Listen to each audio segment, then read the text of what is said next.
కాలము వలన మారుతుంది, ఆశ్రమము వలన మారుతుంది. వీటన్నిటి చేత ధర్మం మారిపోతుంది.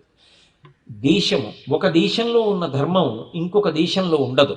దక్షిణ భారతదేశంలో ఉన్నటువంటి పూజా విధానానికి సంబంధించిన వస్త్రధారణ ఉత్తర భారతదేశంలో ఉండదు. అక్కడ చలి ఎక్కువ, ఇక్కడ చలి తక్కువ. ఇక్కడ ఒక వస్త్రధారణతో పూజ చేస్తారు, అక్కడ ఒక వస్త్రధారణతో పూజ చేస్తారు. ఏకాదశి నాడు ఉపవాసం ధర్మం, ద్వాదశి నాడు సూర్యోదయం అవగానే ఎంత తొందరగా వీలైతే అంత తొందరగా ఉపవాసాన్ని విరమణ చేయడం ధర్మం.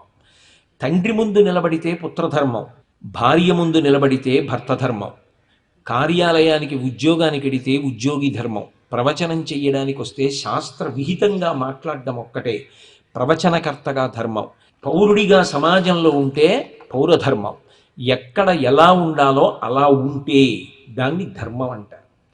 ధర్మము నిరంతరము మారిపోతుంటుంది. అంతేకాని ధర్మం అన్ని వేళలా ఒక్కలా ఉండదు. పొద్దున్న ఉన్న ధర్మం రాత్రి ఉండదు. ఉదయం సూర్యోదయానికి పూర్వం భగవదారాధన, పగటి వేళ అర్ధార్జన, రాత్రి వేళ భోగానుభవం. మనం ఎవరి ముందున్నాం, ఏ కాలంలో ఉన్నాం, ఏ ఆశ్రమంలో ఉన్నామన్న దాన్ని బట్టి ధర్మం మారిపోతుంది. బ్రహ్మచారి ధర్మం వేరు, గృహస్థు ధర్మం వేరు, వానప్రస్థు ధర్మం వేరు, సన్యాసి ధర్మం వేరు. ఒకరి ధర్మం ఒకరు పట్టుకోవడానికి వీల్లేదు.